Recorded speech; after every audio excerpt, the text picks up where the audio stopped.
ஆகாஷும் அனுவும் வந்து தொடர்ந்து சண்டை போட்டுட்ருக்காங்க அப்படின்னு சொல்லிட்டு யோசிக்கிற ராகு என்ன பண்ணுறாரு, அனு கிட்ட போய் பேசுகிறாரு. அனு இங்கே பாருங்கள், ஆகாஷ் கிட்ட நீங்கள் நடந்துக்கிறது கொஞ்சம் கூட சரியில்லை, 2 பேரும் சந்தோஷமாக இருக்கவே மாட்டேங்கிறீங்க, 2 பேரும் ஏன் சண்டை போட்டுக்கிறீங்கன்னு. அதை பற்றி நீங்கள் பேசாதீங்க, யாருக்கும் அட்வைஸ் பண்ணுற அளவுக்கு நீங்கள் இல்லை. என் தங்கச்சியை எப்படிலாம் நீங்கள் பாடாப்படுத்துறீங்கன்னு எனக்கு தெரியாதா, அவளை இப்போ வரைக்கும் அழ வச்சு தானே இருக்கீங்க, இதில் வந்து எங்களுக்கு அட்வைஸ் சொல்ல நீங்கள் வந்துட்டீங்களா அப்படின்னு சொல்லிட்டு அனு கேட்குறாங்க. இதை கேட்டுட்டு வந்து ராகுவால் தாங்கிக்க முடியல, அனு இப்படி பேசிட்டாங்களேன்னு சொல்லிட்டு, இங்கே பாருங்கள் நான் உங்களுக்கு நல்லது தான் சொன்னேன், அப்புறம் உங்கள் இஷ்டம் அப்படின்னு சொல்லிட்டு கோவமாக போகிறாங்க. உடனே வந்து அபி வந்து வராங்க. அந்த டைமில் என்னங்க சாப்பிடாம கொள்ளாமல் போயிட்டே இருக்கீங்க நீங்கள் பாட்டினோட அமைதியாக போயிடுறாரு. உடனே வந்து பார்த்தீங்களா நீங்கள் எவ்வளோ தூரம் கூப்பிட்றீங்க, கொஞ்சமாவது கண்டுக்கினா பார்த்தீங்களா ராகவ், அவரெல்லாம் கண்டுக்க மாட்டார், அவெல்லாம் வேஸ்ட்டு, உங்கள் கூட வந்து வாழ்கிற தகுதியே வந்து ராகுவுக்கு கிடையாது அப்படின்னா, அதெல்லாம் ஒன்றும் கிடையாது. ராகு எனக்கு மல்லிப்பூ அல்வா வாங்க தான் போயிருக்காரு, நாங்கள் 2 பேர் நல்லா தான் வாழ்கிறோம், ரொமான்டிக்காக தான் வாழ்கிறோம், அண்ணா நீங்கள் கவலைப்படாதீங்கண்ணா அப்படின்னு சொல்லிட்டு கலாய்க்கிறாங்க முரளியை. முரளி செமையாக டென்ஷனாக என்னது அண்ணாவா அப்படின்னா, ஆமாங்க அண்ணா தங்கச்சியோட வாழ்க்கை எப்படி ஆகிட போதோ அப்படின்னு சொல்லிட்டு ரொம்ப கவலைப்பாருங்கண்ணா நீங்கள், அப்படிலாம் ஒன்றும் ஆகுதுண்ணா, உங்கள் தங்கச்சி எப்போவுமே நல்லா இருப்பேன், நீங்கள் கவலையே படாதீங்க அப்படின்னு சொல்லிட்டு போகிறாங்க. அதை கேட்டு வந்து தாங்கவே உள்ள முறையிலையால் என்ன அண்ணன் கூப்பிட்றா, அது மட்டும் கிடையாது மல்லிப்பூ அல்வா வாங்க போயிருக்காங்கன்னு சொல்கிறா, இதெல்லாம் என்னால் தாங்கிக்கவே முடியே அப்படின்னு சொல்லிட்டு டென்ஷனாக வராரு. வந்து ராகுவுக்கு கால் பண்ணுறாங்க. ராகு என்ன பண்ணுற மீட்டிங் அட்டன் பண்ணிட்டு இருக்காரு. இவன் வேறு இந்த டைம் கால் பண்ணுறா, என்னவா இருக்கும் அப்படின்னு சொல்லிட்டு ஹேண்ட் ஸ்ப்ரேயில் வந்து போட்டுறாரு. உடனே எல்லாருமே வந்து கேட்டுறாங்க, ஏங்க நீங்கள் வரும்போது மல்லிப்பூ அல்வாவோட வாங்க அப்படின்னா அதிர்ச்சியாக ஐயோன்னு இது இப்படி பேசுகிறானோ எல்லாம் சிரிக்கிறாங்க. உடனே வந்து ஹேண்ட் ஸ்ப்ரேவை கட் பண்ணிட்டு, என்ன வேணும் உனக்கு, எதுக்காக இப்படிலாம் கேட்குற, மல்லிப்பூ அல்வாலாம் எதுக்கு அப்படின்னோடனே, ஏங்க நான் சொல்கிறது கேளுங்க, வாங்கிட்டு வர போகிறேன் இப்போ இல்லையா அப்படின்னோடனே, இப்போ என்ன உனக்கு வாங்கிட்டு வரணுமா, அதெல்லாம் வாங்கிட்டு வர முடியாது அப்படின்னு சொல்லிட்டு ஃபோனை வச்சுட்டு இப்படியும் வந்து வாங்கிட்டு வந்தால் தான் நல்லாயிருக்கும், வாங்கிட்டு வருவாரா அப்படின்னு சொல்லிட்டு யோசிச்சுட்டே இருக்காங்க. அணுக்கிட்ட சொல்கிறாங்க, நான் வாங்கிட்டு சொன்னேன், அவர் வாங்கிட்டு வராரா என்னன்னு தெரியலையே அப்படின்னு சொல்லிட்டு. உடனே அணு வந்து கவலைப்படாத, கண்டிப்பாக வாங்கிட்டு வருவார், அந்த முரளி வெறுப்பேது தான் இவ்வளோ பண்ணிகிட்ருக்கேன் அப்படின்னு, கவலைப்படாதடி கண்டிப்பாக வாங்கிட்டு வருவார் சொல்லிகிட்டே இருக்காங்க. கரெக்டாக வந்து ராகு அங்கே வராரு. ராகு வந்தால் கரெக்டாக பேக்கில் வந்து மல்லிப்பூ இருக்குது, பாத்தியா அப்படின்னு சொல்லிட்டு அணு சொல்கிறாங்க. உடனே சந்தோஷப்படுறாங்க அபி. உடனே வந்து பார்த்துட்டே இருக்காங்க.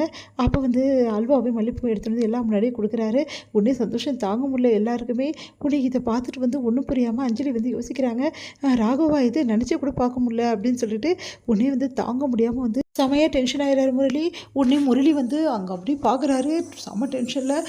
சரிடா அபிக்க தலையில் வச்சு விட்றா, கையில் கொடுக்குற அப்படின்னு தலையில் வச்சு விட்றாரு. அடுத்து வந்து ஸ்வீட்டையும் கொடுக்குறாரு, இதான் ஃபைனல் சொன்னல இந்த அப்படி அப்படின்னு சொல்லிட்டு. அடுத்து வந்து ரொம்ப தேங்க்ஸ், ரொம்ப நல்லா இருக்குங்க, இந்த அல்வா இவ்வளோ டேஸ்ட்டாக இருக்கும் நான் நினச்சி கொடுப்பேன், எங்கே வாங்கினீங்க இவ்வளோ நல்லா இருக்கே அப்படின்னு சொல்லிட்டு வேணுமே வந்து விருப்பி சாப்பிட்றீங்க. அக்கா நீங்கள் சாப்பிட்றீங்களா, அதெல்லாம் ஒன்றும் வேணாம் அபி, நீயே சாப்பிட்டு, உனக்கு தானே ராகவ ஆசையை வாங்கி கொடுத்துருக்கான்னு சொல்லிட்டு அஞ்சலி சொல்கிறாங்க. என்னக்கா நீங்கள் அப்படின்னோடனே உடனே வந்து நீங்கள் எல்லோரும் சாப்பிட்றீங்களா, யாருக்கும் வேணாமா, புரிச்சு உனக்கு வாங்கி கொடுத்துருக்கா, நீ சாப்பிடுன்னு சொல்லிட்டு பாட்டி எல்லாம் சொல்லிட்டு போயிடுறாங்க. இந்த உடனே ரசி சாப்பிட்டுட்டு மாதிரி அப்படியே வெறுப்பேற்றிருக்காங்க முரளிக்கு செம கடுப்பாக இருக்குது.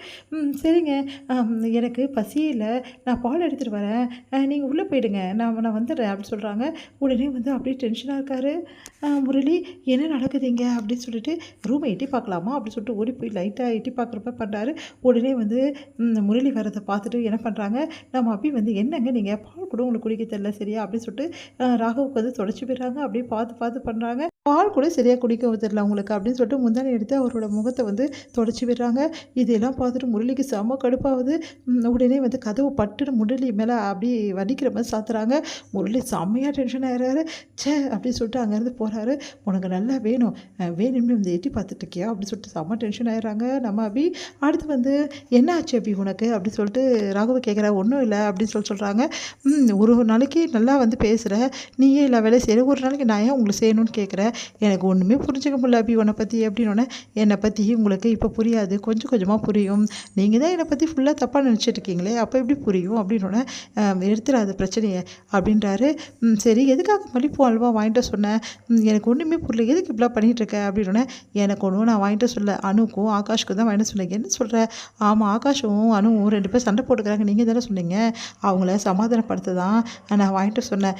இப்போது நான் வந்து ஆகாஷ்கிட்ட அதை குட்டி பாஸ் கிட்ட கொடுத்துட்டேன், அவரும் அணுக்கிட்ட கொடுத்துட்டாரு, 2 பேரும் ரொம்ப சந்தோஷமாக இருக்காங்க, வேணா வெளியே போய் பாருங்கள் அப்படின்னு சொல்லிட்டு காட்டுறாங்க. பார்த்தா கார்டனில் உட்காந்து 2 பேரும் சந்தோஷமாக பேசிகிட்டு இருக்காங்க. நிம்மதியாக ராகவ்